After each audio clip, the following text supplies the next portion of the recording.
Hi, Todd.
CPs.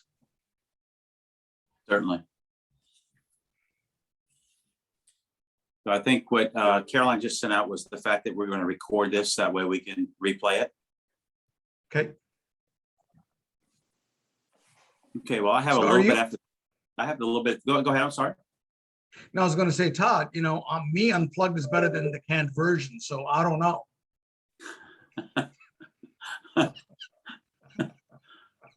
We'll try it both ways.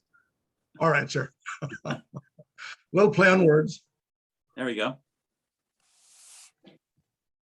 Well, I have like 3:03, so I think we ought to go ahead and get started because I want to make sure that you're able to give your presentation and then also have some time for some questions and answers. So thank you everybody for tuning in to this important webinar. It's unfortunate what we're all facing, and some of us are living through this dream or nightmare more than others. But there are some great programs out there. FEMA actually also has some good programs, and so does your individual insurance companies. But I think what you'll see today is whether or not you're on the business side or individual side, there are some programs that can help get you back up and running, and whether that's economic loss or physical damages to your home or to your business. It might just be a cash flow issue, and I think SBA can fill the void there as well. So with that, I'll turn it over to our local public information officer, who's a native Louisianian here and got ties to Shreveport as I do, and is our PIO out of the Office of Disaster Assistance for the Small Business Administration, Sashil Kumar. So thanks for being here and for sharing the information, and the floor is all yours. Thank you, Todd. Appreciate it. I am very much a native Louisianian. I attended 4 years at Tulane, a year of high school way back when. My daughter was born in Oshner. Great deal of affinity for my home state of Louisiana. I'm out of California, but don't hold that against me. That's just where I'm domiciled for work, right? For those who want to be engaged in a little bit of humor politically. So here we go with the presentation. And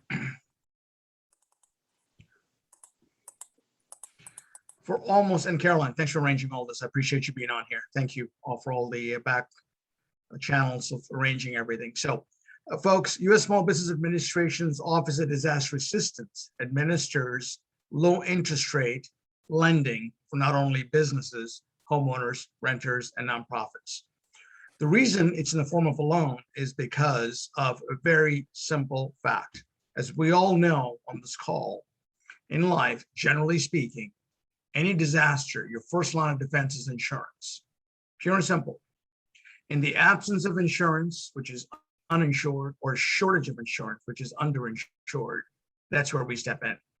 In a presidential declaration such as this, as Todd mentioned, FEMA, our federal partner, their job is to provide grants, capital G, grants, not only for a safe, secure, sanitary condition when you're registered with them up front, but also on the back end, which is after you apply for the SBA and you get turned down. Now, for all those business owners on this call, before you celebrated the thought of a grant, there are no business grants available with this particular lending program. It's only for those businesses that have homeowners and renters potentially that qualify for it. So FEMA's role is very much homeowners and renters specific, and that too in the form of grants. Our office in Sacramento, and a pictorial of the 25 parishes footprint where the damages are most pronounced. Hurricane Ida came through. GoSIP requested assistance in the form of FEMA grants and SBA loans, and that's triggered when the state of Louisiana asks for individual assistance. So Concordia, Avoyelles, St. Landry, Lafayette, Vermilion are the beneficiaries of our economic injury program, but the one in Deep Oranges get to have physical damages and economic injury. So I started off my conversation with all of you with loan amounts. $354 million so far have been approved and lent. And the numbers are going to keep rising because the extent of damages was quite acute. So let me start off with economic injury. There are two pots of money that folks can borrow from.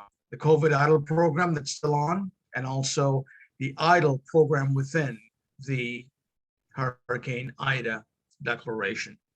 $2 million, and you need to be sure that you don't duplicate the dates. So if you're asking for monies in the month of September from COVID, please make sure that you don't do that for the purposes of Hurricane Ida and vice versa. You can certainly apply for the physical damages. Now, we talked about insurance being your first line of defense, right? So the very first step, I'm going to use Caroline as an example. I want to make you my center point, Caroline, for the rest of the presentation.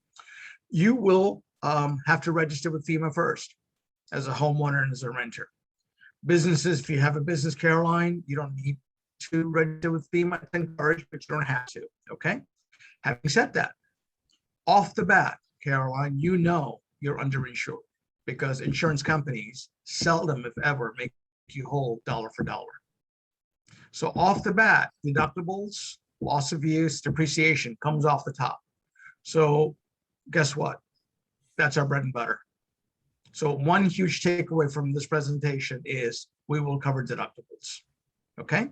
Second takeaway, Caroline, once you know your insurance company is going to settle a certain dollar amount, you let the SBA know who the insurance company is, and we can increase your loan amount by that settlement amount and give you the full faith of those dollars and cents up front so that you don't have to wait for the check in the mail. And that takes away the weight of, oh my God, when's my check gonna come? And if a contractor's asking for a check, guess what? You know the SBA is going to be out there with the dollars and cents. So it's a huge, huge benefit.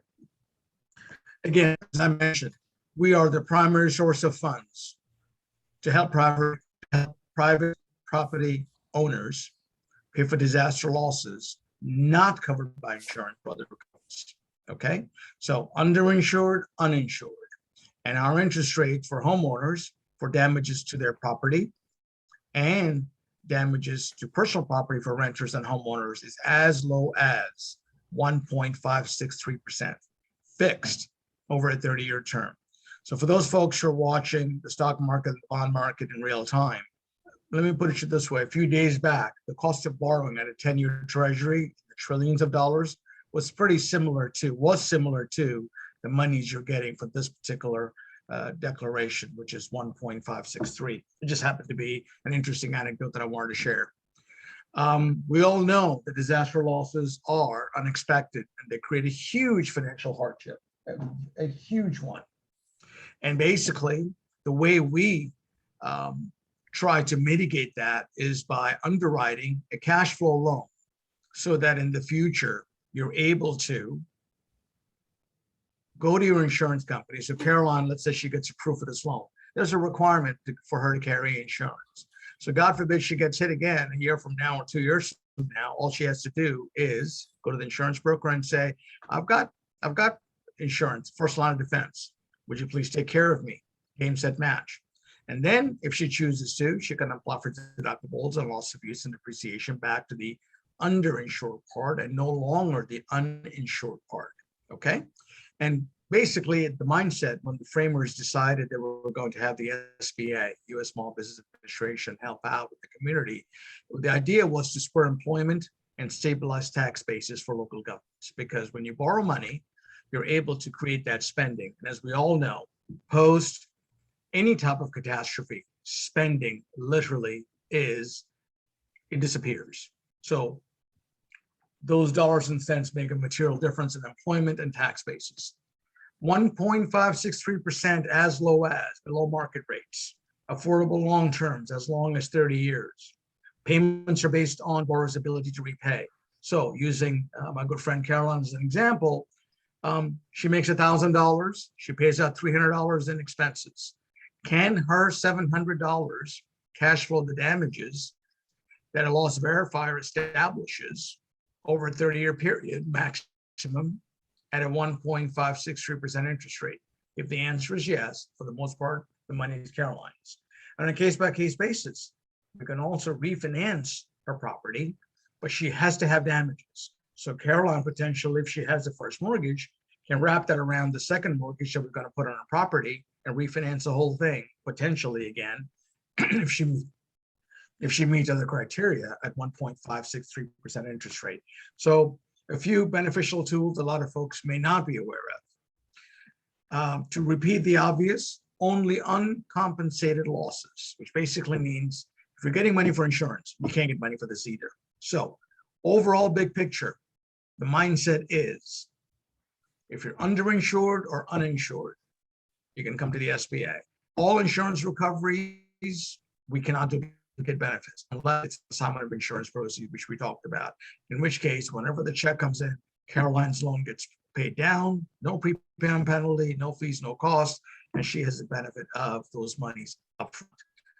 One of the other eligibility restrictions are that if we haven't maintained that insurance, let's say Caroline decides, I'm not going to have a catastrophe again in Louisiana, I'm just going to let the insurance lapse.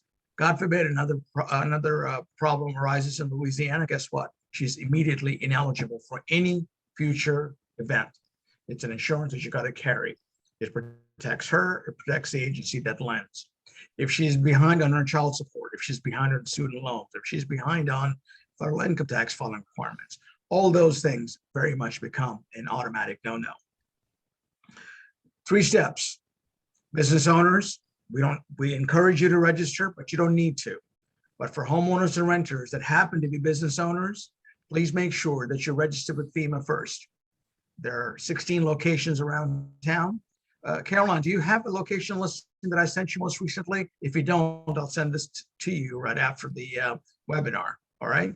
I don't think you have the most recent one. I think it may have a couple of days old. If not, I'll take care of it right now. You can apply in person, and there are 6 business recovery centers for business owners. They can set appointments at the one at the University of New Orleans, and there are a few other ones that have opened up. So register with FEMA, get your 9-digit number. Then you apply with the SBA. Right now, based on the information as recently as this morning, 62% of registrants with FEMA are being referred to the SBA for our program so that they can benefit from our low interest rate program. So what it basically means is this: those homeowners and renters that choose not to do anything after being referred to the SBA, it's a hard stop for any recoveries that they potentially may have gotten had they gotten the process. So inaction is not ideally feasible in this scenario. So 2 possible outcomes when you take action.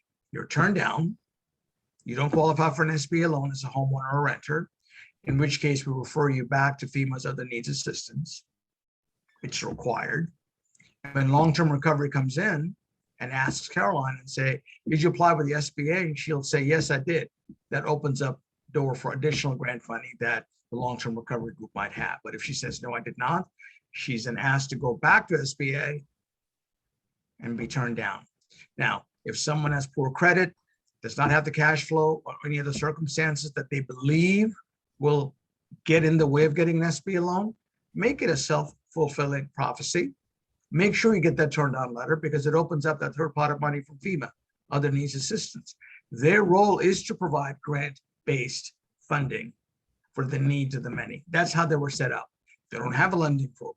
So moving right along, in step number 2 in the application process, okay, what'll happen is when you are in step 2, the appraiser will stop by and take pictures of your property and verify that the damages indeed were, for example, Caroline might think it's $35,000, $40,000. They might come back and say, no, it's not really 35, 40. It's more like 45, 50. Did you take this into consideration? Or no, it's not really 35, it's 30,000. But either way, they're there to give her an assessment of what the full scope of damages were. Once that piece is done, that information is sent to her underwriting department, which then calls Caroline and says, on the 25th of September, our appraiser went by, we did an appraisal on your property. The damages came out to $50,000.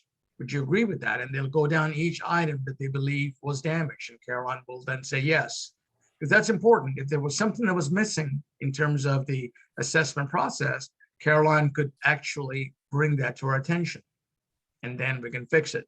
Having said that, the next step after that is actually the income and expenses piece.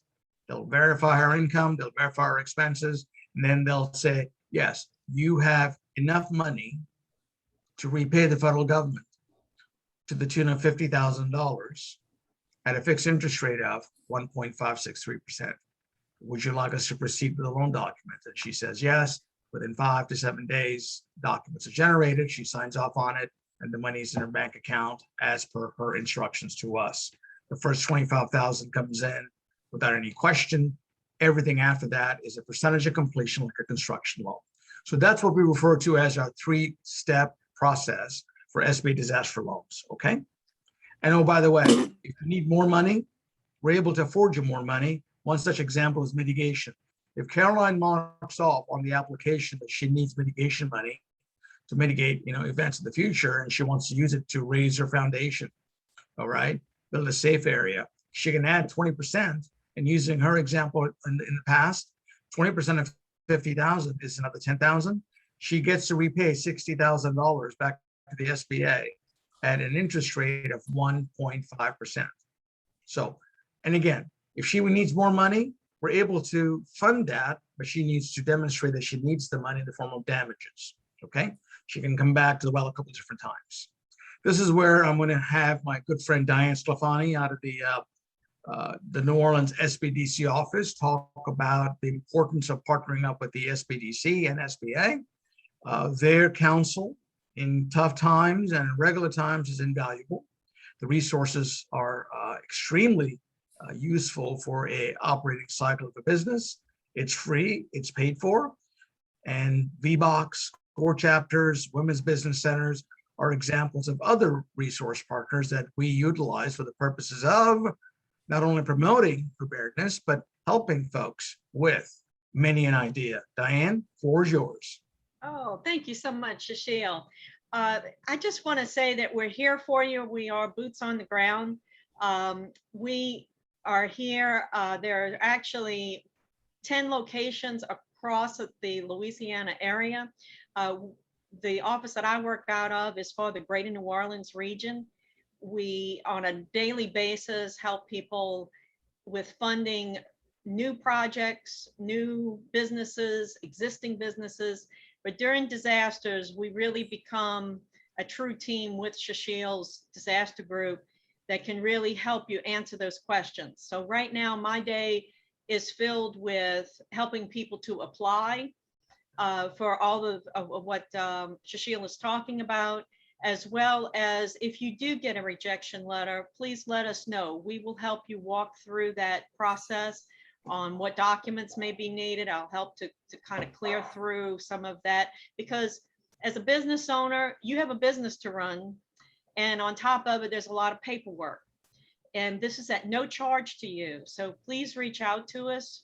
We're happy to help in any way that we can. Sometimes I just have a good ear to hear about the frustrations of the insurance, dealing with all of this and still trying to run a business. So please know that our contact information, we can send that to you. We can put it in the chat, and please take advantage of all that we have to offer. Thank you so much, Shashil. You're more than welcome. And I didn't have the pleasure of knowing Diane until I came on this disaster. She's absolutely fantastic, a terrific resource in the community. And I haven't met a single person that doesn't think that isn't that. The song by Stevie Wonder says, "Isn't she lovely?" And her skill set is extraordinary. So Diane, between being lovely and being terrific at what you do, my hat's off to you, my dear. Thank you. So a situation like this, why don't you stay on real quick on the screen so that I could reference the turn down to you also. So would you walk us through as to what would happen when the SBA turns an applicant down and we send you a local referral? Would you talk about that briefly?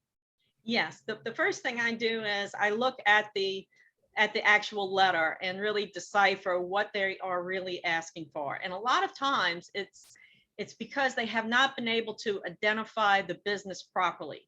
And so we go back to the tax returns because it's usually something that's not real clear in the tax return. And the 4506T, which many of you may have gotten familiar with, is a request so that SBA can verify what is sitting at IRS for you, so that they can make sure that the names and everything is correct. A lot of our businesses, especially businesses that have been around for a long time, may have some, there may be some trust funds attached. It's more than just maybe a regular LLC, S Corps, all different types of situations. So that's my first go-to in trying to see how we can make SBA feel comfortable that all of the proper players are in place, that the name is correct, because this is what they are really asking for. From that point, I sometimes get on the phone with the SBA customer service line with the client, and we also troubleshoot to see where additional information may be needed or some kind of clarification. So those are the two biggest things that I find. Another thing, please make sure that that your taxes are filed up to date properly, because like I said, this is what they're going by. So if you've had extensions, a little tip is to make sure that your, of course, 1920 is all up to date, because that will help to make things go a lot smoother. Diane, thank you. So as she mentioned, insufficient information is probably one of the many reasons for turn down. Other times it's poor cash flow, unsatisfactory credit history. We only work with what's presented in front of us. So a lot of times that could generate a decline letter. Many a time that's incorrect analysis on our part, but we can only work with what we have. That's where her office is, along with Carmen and a few of the folks around town. You may have heard of Bill Gilbert, Karen Romero, Brian Greenwood. In your walkabout town, Carla Holland, the state director, she's delightful. She'll tell you every time we talk, that's her favorite line. A good friend of mine, she's fabulous at what she does. So they can craft a reconsideration letter immediately if you think the information is false. I had a situation the other day that I talked to somebody about. They had a credit score of 820, Diane, and they were turned down. Do you know why? Take a wild guess. The insurance company had paid off 2 car loans that did not come off the bureau. So they had 4 car loans to cash flow. So guess what? We made a decision based on what we saw in the bureau. They had 4 cars, 820 credit score. That's great, but you can't afford to repay. So as soon as we got that off, we got the letter from the insurance company. We didn't wait for the credit bureau to update. We had the proof that we needed, and we were off to the races. And Diane's services are absolutely free of charge. Appreciate you. And this is where she also helps out, Diane. I know that you do. A very insidious statistic. It is that 1 in 4 businesses will never reopen again after a disaster if they're closed for the first 5 days of a natural disaster. 90% failure rate, 90%. And in our neck of the woods, in this particular declaration, 11 days without power. So I use the days, 5 days of staying closed. Most businesses were closed for 11 days. Ask us for the economic injury disaster loan, please.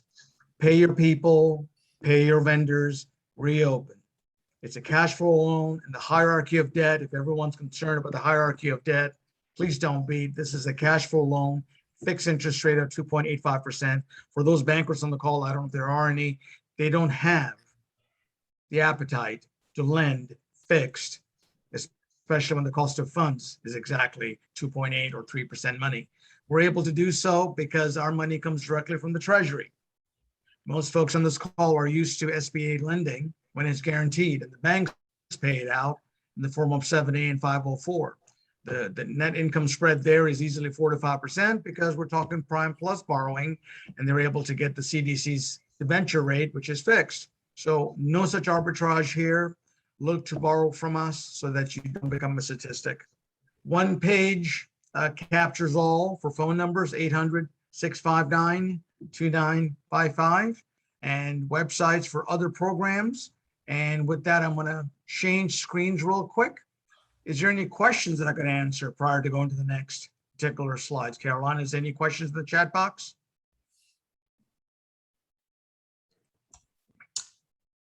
I don't see any yet. Okay, so I'm going to move on to our fact sheet, which is very simply our data specific document. For each declaration, there is one.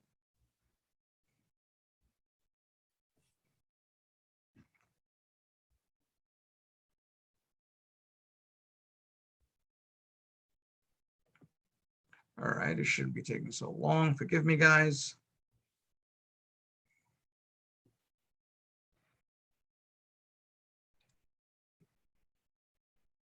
I hate when that happens. Sorry about that, guys.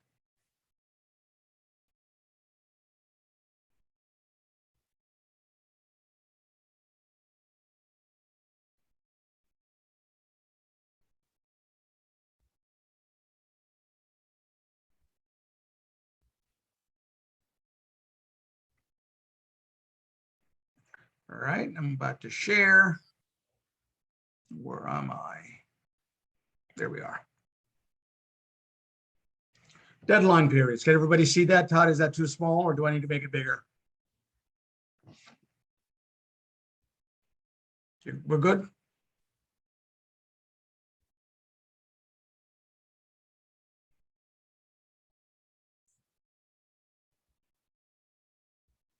So deadlines, October 28th is the very first physical damage deadline we want to keep an eye on. It's coming up before we know it. Economic injury is the 31st of May, 2022. You folks saw the pictorial map of the declared parishes, and that's listed in the very first top brackets here. The contiguous parishes we talked about, and of course on the east side, we've got the Mississippi counties, which are also part of the equation. Let me go further down. Let's see here. I need to make this smaller. Sorry, guys. All right. Business loan limits, we covered $2 million for the repair, replacement of real estate. Economic injury could be a part of it or all of it, depending on whether you were fortunate not to have physical damages. We briefly talked about loan eligibility and uninsured losses. We cannot duplicate benefits. Secondary homes, which is commercial real estate, is part of our business lending program. So if Todd is renting out a place to me and I can't live there, he can actually get economic injury for the lack of repayment that I would normally give him because he can't pay his mortgage without it. I've caused him pain. And also you can claim physical damages while me as a tenant, I can get money for personal property. So let me minimize this down to 100% and come down a little bit and then make it larger. We talked about refinance. Here's that little chapter and verse about refinance. So credit elsewhere. Don't worry about that piece. Todd has evidence of a first mortgage. He intends to repair the damages. There's substantially uncompensated disaster damage. The definition is 40% or more of the value of the property. If we're able to lend Todd the money to use to repair his property, at once his funds have been depleted, he can make a request to the SBA to help pay off his first and wrap the second together. And as long as the dollars and cents are there and they're below 200,000, for the most part, Todd can have all the money at 1.563% refinanced. On a case-by-case basis, if Todd wants to relocate because it floods quite frequently, he can use those monies for the purposes of relocation. Move down a little further, just real quick. Let's see here, let me zoom. We're gonna move down further. This won't go down any further. Oh, wait a minute, there it is. Our disaster assistance website, disasterloanassistance.sba.gov. Email, disastercustomerservice@sba.gov. We've covered the phone number. And with that, I send the presentation back to Caroline and Todd for questions that they may want to ask of me or anyone else. I appreciate the time, and I think I'm out of the screen. Sure. Hey, we're open for questions. Caroline, are you kind of screening those through the chat box, I'm assuming? Okay. Yeah. Good. A lot of great programs out there, guys. And I know that there's some other business organizations that are tuned in here, and we really need to share this information with our members as much as possible, because there's a lot of people out there waiting for insurance money or don't have insurance money or fighting with insurance companies. And this can really help get people back into homes, back into businesses, and get the economy back up and running quicker. So this is just very, very important. And we appreciate all the information that you guys have shared today. Any questions? I think there's a question about a renter. Caroline? For a renter, do you have to be denied from SBA to get FEMA?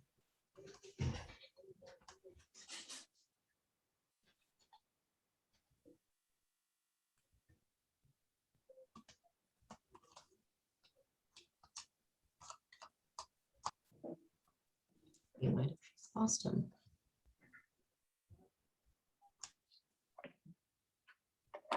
Did we lose you?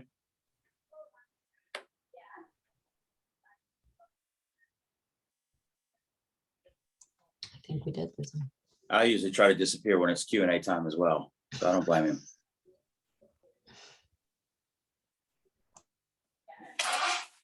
No. I don't see him on the call.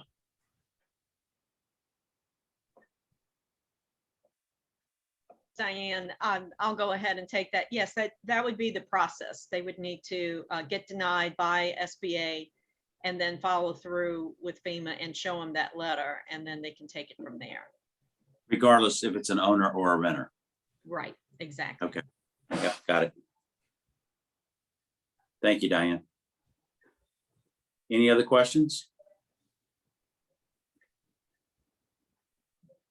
Okay, so we certainly have recorded this and we'll push it out, and anybody that wants to share it, we're happy to help with that.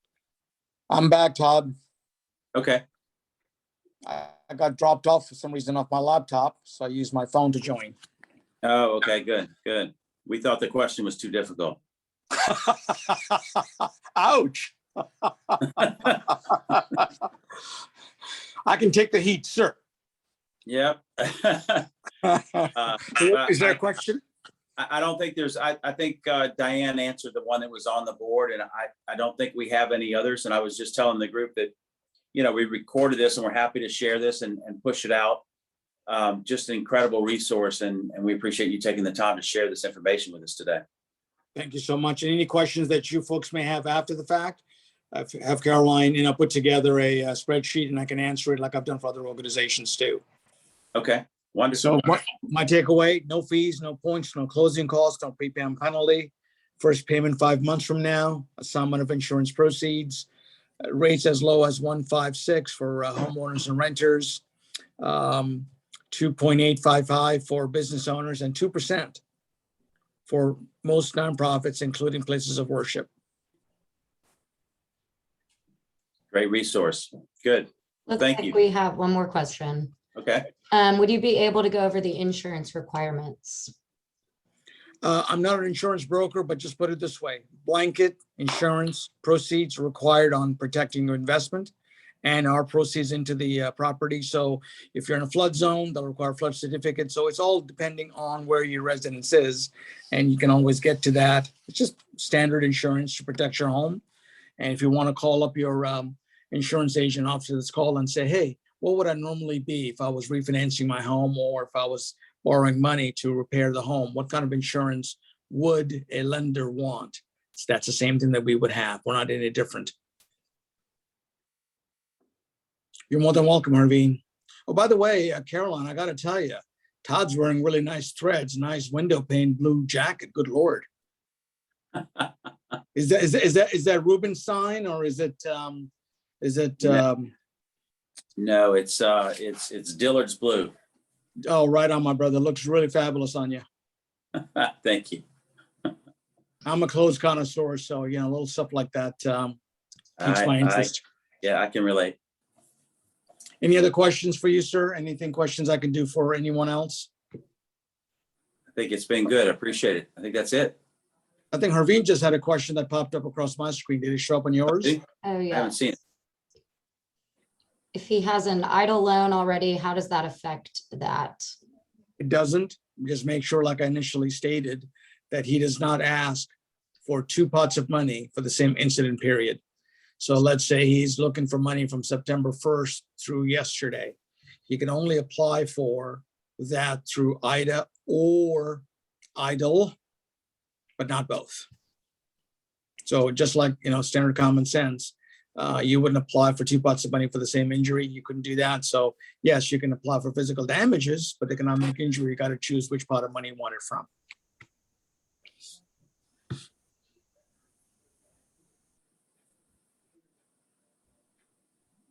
You're welcome, sir. Well, with that, I'll cede the floor back to you. As the expression goes, I yield my time back to you. Thank you. Caroline, let me know if I can be of assistance with other ones. I know you're going with the canned version, but oh well. Sounds good. Thank you so much. Thank you, Madam Starlight, and of course, Mr. Murphy. Pleasure. Yeah. Absolutely. Thank you. Appreciate it. Thank you, See you Diane. later. Take care. Bye, Diane. All right. Y'all have a great day. Thanks. Bye, guys. Bye.